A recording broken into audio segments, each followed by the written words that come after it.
कार्यक्रम के मुख्य अतिथि में एक माइन में जिला दे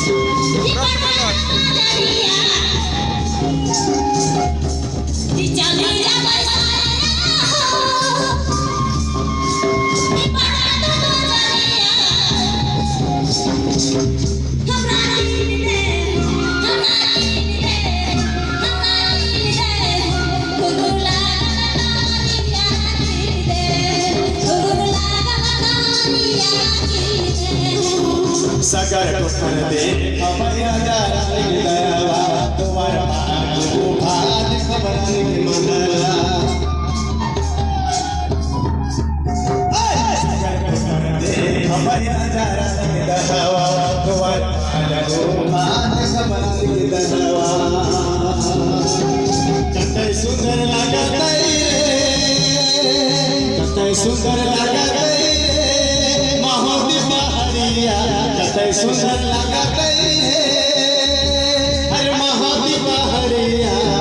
तोरा कीन दे गुगुर लागल गावरिया कीन दे गुगुर लागल गावरिया कीन दे गुगुर लागल गावरिया कीन दे गुगुर लागल गावरिया कीन दे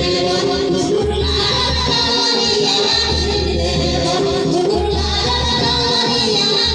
दे गुगुर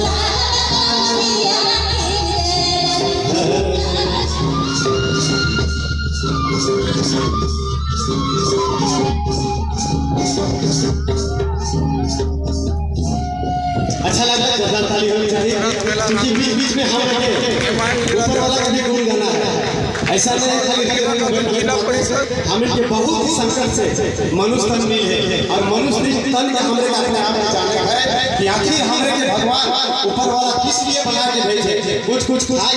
तक भर लगे हम के अपन काम भी करना है परिवार भी देखना है बाल बच्चा के भी देखना है और मरे अगर हम के साथी भी देखना है और साथी कौन है।